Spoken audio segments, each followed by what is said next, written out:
नमस्कार, जयतु भारतः GST and other laws discussion and analysis के आज के अंक में आपका स्वागत है।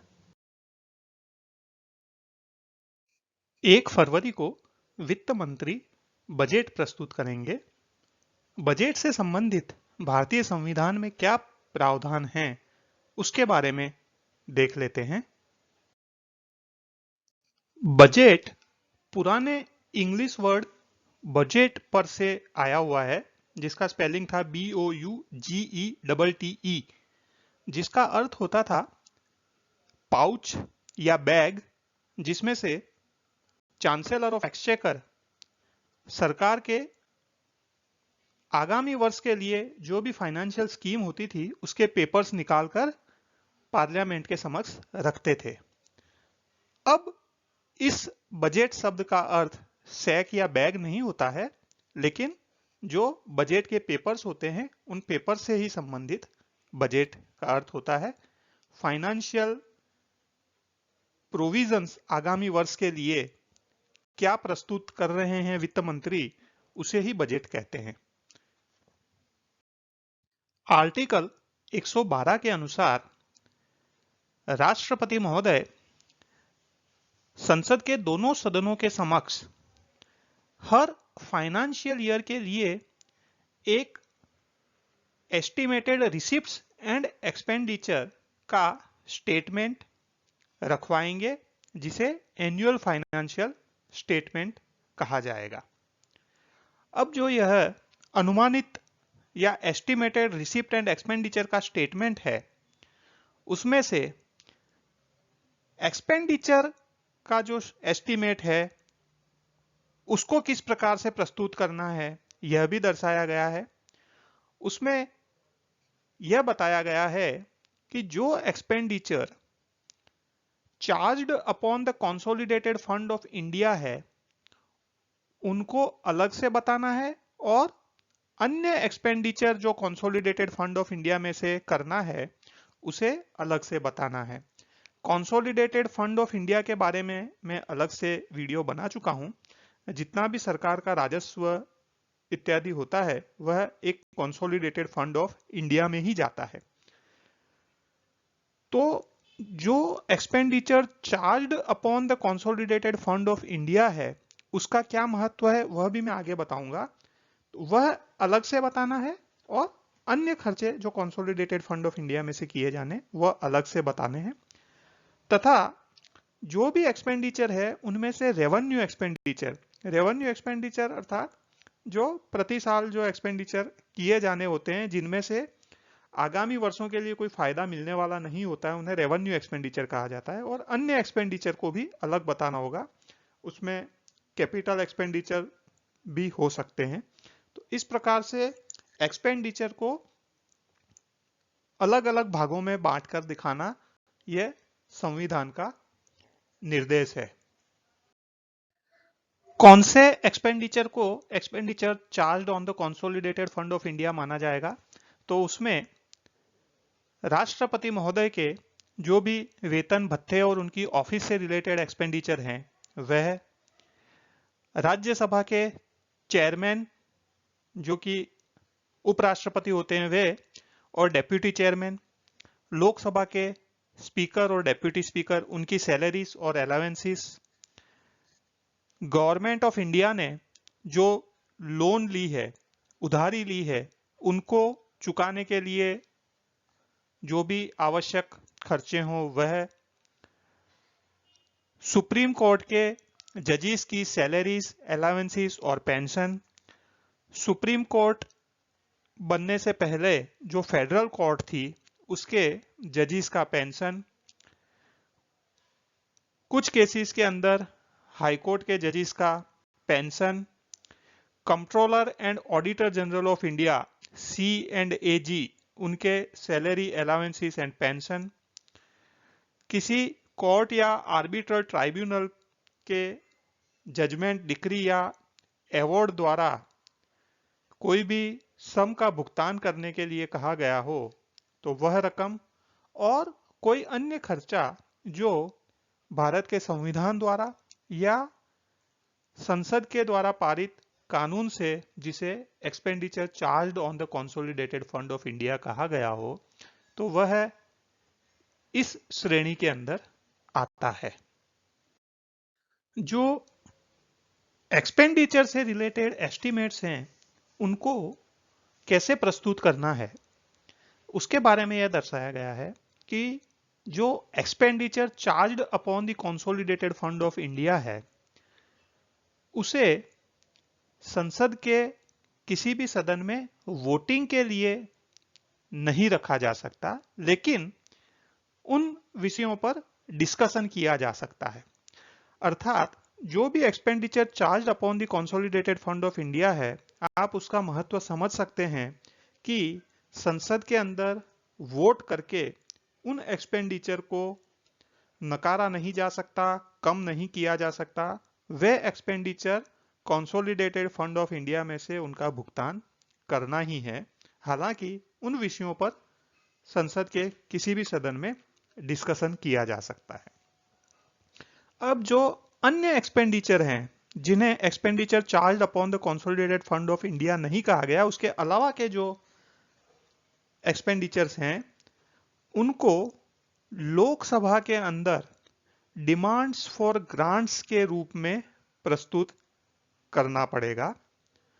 यहां पर यह ध्यान देने योग्य है कि इस प्रकार की डिमांड्स फॉर ग्रांट्स केवल लोकसभा में ही प्रस्तुत की जाती है, और लोकसभा को यह पावर है कि या तो वह डिमांड फॉर ग्रांट्स को सहमति दे दे, या वह उसे सहमति देने से मना कर दे, या किसी भी डिमांड फॉर ग्रांट को थोड़ा कम करके उसको सहमति दे दे। कोई भी डिमांड फॉर ग्रांट राष्ट्रपति के अनुशंसा के बिना, राष्ट्रपति महोदय की रिकमेंडेशन के बिना नहीं प्रस्तुत की जा सकती। इसका अर्थ यही है कि जो सत्ता पक्ष होता है, सरकार जो होती है, वही डिमांड फॉर ग्रांट्स लोकसभा में प्रस्तुत कर सकती है। विपक्ष का कोई सदस्य डिमांड फॉर ग्रांट्स प्रस्तुत नहीं कर सकता। जब लोकसभा द्वारा डिमांड्स फॉर ग्रांट्स को मंजूरी दी जाएगी, उसके बाद में एक एप्रोप्रिएशन बिल प्रस्तुत किया जाएगा, जिससे कंसोलिडेटेड फंड ऑफ इंडिया में से जो भी ग्रांट्स मंजूर की हैं लोकसभा ने, वह तथा जो expenditure charge on consolidated fund of India है, वह उस कंसोलिडेटेड फंड ऑफ इंडिया में से निकाले जा सके। इस प्रकार का जो एप्रोप्रिएशन बिल प्रस्तुत किया जाएगा, उसमें उस रकम को कम करने का या उसका जो निर्धारित उद्देश्य है उसे परिवर्तित करने का, या जो expenditure charge on the consolidated fund of India है उसकी रकम में परिवर्तित करने का कोई भी संशोधन प्रस्तुत नहीं किया जा सकता। आर्टिकल 115 और आर्टिकल 116 में बताए प्रोविजन के छोड़ दें तो इस आर्टिकल में जिस प्रकार से बताया है उसी प्रकार से कंसोलिडेटेड फंड ऑफ इंडिया में से पैसा निकाला जा सकता है। उसके अलावा 1 रुपया भी कंसोलिडेटेड फंड ऑफ इंडिया में से खर्च नहीं किया जा सकता। तो आप इस प्रकार से यह देख सकते हैं कि जो भी रकम कंसोलिडेटेड फंड ऑफ इंडिया के अंदर जमा हो जाती है, उस रकम का खर्च करने के ऊपर संसद का और विशेषतः लोकसभा का पूरा नियंत्रण है। लोकसभा की मंजूरी के बिना, उनकी अनुशंसा के बिना कोई भी खर्चा नहीं किया जा सकता।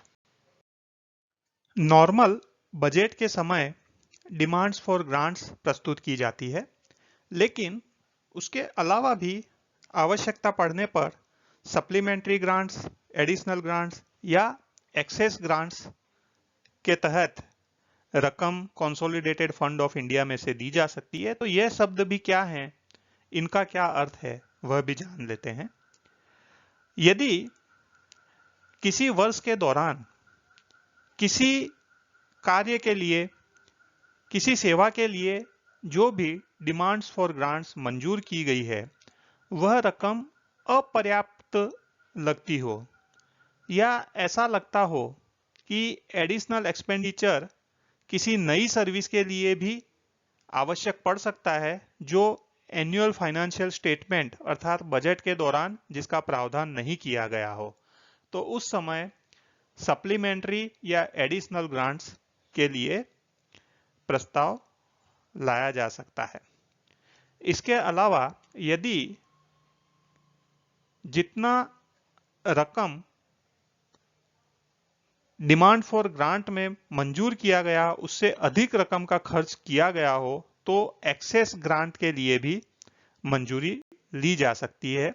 तो इस प्रकार के तीनों ही केस में, सप्लीमेंट्री ग्रांट्स, एडिशनल ग्रांट्स और एक्सेस ग्रांट के केस में, संसद के समक्ष वापस से एक एस्टिमेटेड अमाउंट ऑफ एक्सपेंडिचर रखना आवश्यक है। और इन केस में जो पहले आर्टिकल 112, 113 और 114 के अंदर जो भी प्रक्रिया दर्शाई गई थी, उस प्रक्रिया का पालन करना आवश्यक होगा। इसके अलावा संसद को वॉट्स ऑन अकाउंट अर्थात लेखानुदान, वॉट्स ऑफ क्रेडिट और एक्सेप्शनल ग्रांट्स मंजूर करने की भी शक्तियां हैं। यदि जो डिमांड्स फॉर ग्रांट्स मंजूर करना, उसके बाद एप्रोप्रिएशन बिल प्रस्तुत करना, उन पर चर्चा होना, उसे मंजूर करना, यह प्रक्रिया पूरी करने में समय लगे और उसी दौरान यदि कुछ खर्चे करना आवश्यक हो, तो उसके लिए संसद वॉट्स ऑन अकाउंट या लेखानुदान मंजूर कर सकता है। आपको ज्ञात होगा, पहले 28 फरवरी को बजट प्रस्तुत किया जाता था, तो बजट की प्रक्रिया पूरी होते होते लगभग अप्रैल एंड या मई आ जाता था। तो फाइनेंशियल ईयर की शुरुआत में अप्रैल मई के दौरान जो भी खर्च करने हैं, उसके लिए वॉट्स ऑन अकाउंट मंजूर कर दिया जाता था, क्योंकि संसद के अनुमति के बिना यदि खर्च की धनराशि न मिले तो सरकारी कार्य, जो भी लोक कल्याण के कार्य है, वह बंद नहीं किए जा सकते। इसलिए हमारे संविधान में वॉट्स ऑन अकाउंट का भी प्रावधान किया गया है। किसी अनएक्सपेक्टेड खर्चे के लिए जो सामान्यतः डिटेल्स दी जाती है, वैसी डिटेल्स नहीं दी गई हो, तब भी संसद को यह शक्तियां हैं कि वह उसके लिए अनुदान मंजूर कर दे, उसे वॉट्स ऑफ क्रेडिट कहते हैं। और इसी प्रकार से एक्सेप्शनल ग्रांट भी संसद मंजूर कर सकती है। इनमें भी आर्टिकल्स 113 और 114 के प्रावधानों का अनुपालन करना आवश्यक है। आर्टिकल 110 के अंदर मनी बिल के बारे में बताया गया है। मनी बिल किसे कहा जाता है? उनमें जो भी मैटर्स है उसके बारे में कोई भी बिल प्रस्तुत करना है तो उनमें दो कंडीशन संविधान के द्वारा दर्शाई गई है। एक तो बिना राष्ट्रपति महोदय की अनुशंसा के ऐसा बिल प्रस्तुत नहीं किया जा सकता, और दूसरा मनी बिल को काउंसिल ऑफ स्टेट अर्थात राज्यसभा में प्रस्तुत नहीं किया जा सकता, उसको लोकसभा में ही प्रस्तुत किया जा सकता है। हालांकि किसी भी टैक्स को कम करना हो या रद्द करना हो तो राष्ट्रपति महोदय की अनुशंसा की आवश्यकता नहीं है। इसके अलावा यदि किसी बिल में कोई फीस लेने का प्रावधान हो या पेनल्टी इंपोज करने का प्रावधान हो, तो उसमें क्योंकि मनी इन्वॉल्व है तो केवल इतने मात्र से उसको मनी बिल नहीं माना जाएगा। कोई भी बिल जिसमें कंसोलिडेटेड फंड ऑफ इंडिया में से एक्सपेंडिचर करने का मुद्दा इन्वॉल्व हो तो वह संसद के किसी भी सदन में से उसको पारित तब तक नहीं किया जाएगा जब तक राष्ट्रपति महोदय ने उस बिल को कंसीडर करने के, उस पर चर्चा करने की अनुशंसा न की हो। मनी बिल में क्या क्या चीजें आती है? तो सबसे इंपॉर्टेंट है टैक्स से रिलेटेड जो भी प्रोविजंस हैं, भारत सरकार के द्वारा बोरोइंग्स ऑफ मनी अर्थात उधार लेने से संबंधित जो भी प्रोविजन है, कंसोलिडेटेड फंड और कंटिजेंसी फंड ऑफ इंडिया की कस्टडी कैसे रखनी है, उनमें से मनी, उनमें से पैसा, धन कैसे विड्रॉ किया जा सकता है, कंसोलिडेटेड फंड ऑफ इंडिया में से धन एप्रोप्रिएशन करने के प्रावधान, किसी भी एक्सपेंडिचर को expenditure charged on the consolidated fund of India declare करना या इस प्रकार के एक्सपेंडिचर में वृद्धि करना, कंसोलिडेटेड फंड ऑफ इंडिया या पब्लिक अकाउंट ऑफ इंडिया की कस्टडी और उसमें प्राप्त होने वाली धन की राशि, उससे रिलेटेड जो भी मैटर्स है उनको मनी बिल की श्रेणी में रखा जाता है। कोई भी बिल में केवल फीस लेने का प्रोविजन हो या पेनल्टी इंपोज करने का प्रोविजन हो, उतने मात्र से उसे मनी बिल नहीं कहा जाएगा। कोई भी बिल मनी बिल है या नहीं है, इसके बारे में लोकसभा के स्पीकर का निर्णय फाइनल माना जाएगा, अंतिम माना जाएगा, क्योंकि मनी बिल के मामले में लोकसभा के विशेष अधिकार हैं। इसलिए मनी बिल के बारे में स्पीकर का निर्णय फाइनल माना जाएगा। जब भी कोई मनी बिल राज्यसभा में भेजा जाता है या राष्ट्रपति महोदय के अनुमति के लिए भेजा जाता है, तो उस बिल के ऊपर लोकसभा के स्पीकर का सर्टिफिकेट अवश्य दिया जाएगा कि यह मनी बिल है। मनी बिल के बारे में क्या स्पेशल प्रोसीजर है? तो मनी बिल को राज्यसभा में इंट्रोड्यूस नहीं किया जा सकता, उसे लोकसभा में ही इंट्रोड्यूस किया जा सकता है। लोकसभा के द्वारा मनी बिल पारित हो जाने के बाद उसे राज्यसभा में भेजा जाता है, जहां पर राज्यसभा को 14 दिन के अंदर उस मनी बिल पर चर्चा करके उसे अपनी अनुशंसा के साथ वापस लोकसभा में भेज देना होता है।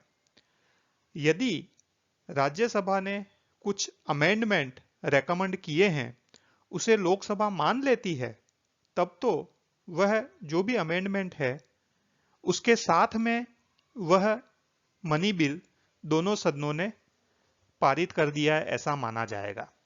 यदि राज्यसभा ने कुछ अमेंडमेंट रेकमेंड किया है लेकिन लोकसभा उस अमेंडमेंट को नहीं मानती है, तो उस केस में जिस फॉर्म में लोकसभा ने मनी बिल राज्यसभा को भेजा था, उसी फॉर्म में दोनों सदनों ने उसे पास कर दिया है, ऐसा माना जाएगा। अर्थात राज्यसभा यदि कोई भी अमेंडमेंट रेकमेंड करती भी है, तब भी यह लोकसभा के ऊपर है कि वह उस अमेंडमेंट को मानती है या नहीं मानती। यदि लोकसभा उस अमेंडमेंट को माने, तभी वह फाइनली अमेंडमेंट बिल के अंदर इंक्लूड हो पाएगा। अन्यथा जैसा लोकसभा ने डिसाइड किया है, उसी फॉर्म में वह बिल पारित माना जाएगा। यदि मनी बिल लोकसभा ने पारित करके राज्यसभा में भेज दिया और 14 दिन तक राज्यसभा वापस वह बिल लोकसभा में नहीं भेजता है, तब भी यह मान लिया जाएगा कि जिस फॉर्म में लोकसभा ने मनी बिल पास किया था, उसी फॉर्म में दोनों सदनों ने उस बिल को पास कर दिया है। इस प्रकार से आप देख सकते हैं कि जो मनी बिल्स हैं, जहां पर टैक्स से रिलेटेड प्रोविजंस हैं जहां पर सरकार की इनकम से रिलेटेड प्रोविजन है, वहां पर लोकसभा को विशेष सत्ताएं दी गई है। यहां पर मैं आर्टिकल 265 का भी उल्लेख करना चाहूंगा, जिसमें लिखा है, एक छोटा सा आर्टिकल है, no tax shall be levied और collected except by authority of law. कोई भी टैक्स को ना तो कानूनी प्रक्रिया के अलावा लेवी किया जा सकता है, ना कलेक्ट किया जा सकता है। अर्थात सरकार या सरकारी अधिकारी कोई भी टैक्स अपनी मर्जी से नहीं ले सकते, उसे कानून के द्वारा स्वीकृति मिली हो तभी वह टैक्स लागू किया जा सकता है, वह टैक्स लिया जा सकता है। तो इस प्रकार से यह पूरी बजट की प्रक्रिया बोले या वास्तव में उसका जो शब्द है एनुअल फाइनेंशियल स्टेटमेंट, उसकी प्रक्रिया यह हमारे संविधान में दर्शाई गई है। आज के अंक में बस इतना ही। धन्यवाद। Please like, share and subscribe. आपको और किसी जीएस से रिलेटेड विषय पर जानकारी चाहिए विशेषतः, तो कमेंट्स में लिख सकते हैं। जय हिंद।